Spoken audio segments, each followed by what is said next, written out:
Hey guys, Dr. John Whittle here. Just had something wanted to do a video about that's come up in the last 2 weeks. I've had many people seemingly needing help with. There's all kinds of things, as you know, in our practice about self-help and how people can keep themselves from getting injured in the first place, but then also when you are injured, what you can do yourself. And if you've been in our practice many times, you've seen us use this. This is called a vibra percussor. It's a probably $1,000 piece of equipment. You can't actually get these retail. They're very expensive, they work great, but it's more of an industrial grade product. A couple of years ago I found this product which Wall makes, which is about $40.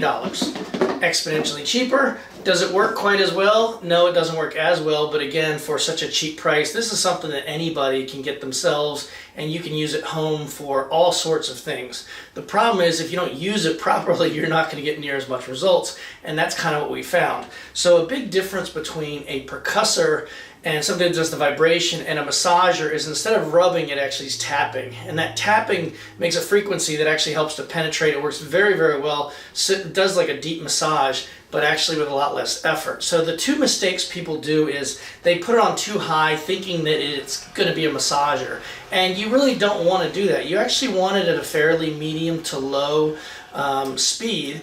And it's also not about how deep you press. You actually put a fairly gentle pressure on the area that you're trying to treat.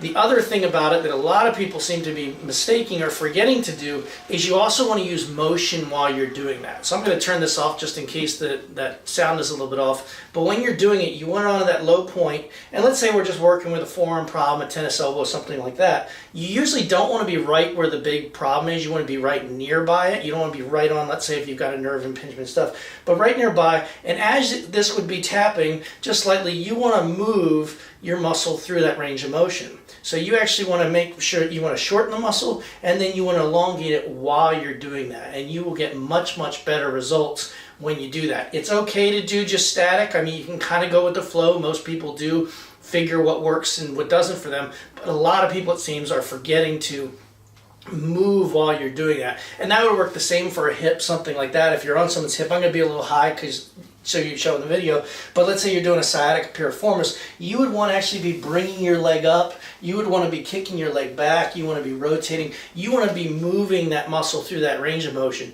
and you're going to get a lot better results. So I hope that helps, and I hope that helps you get better help.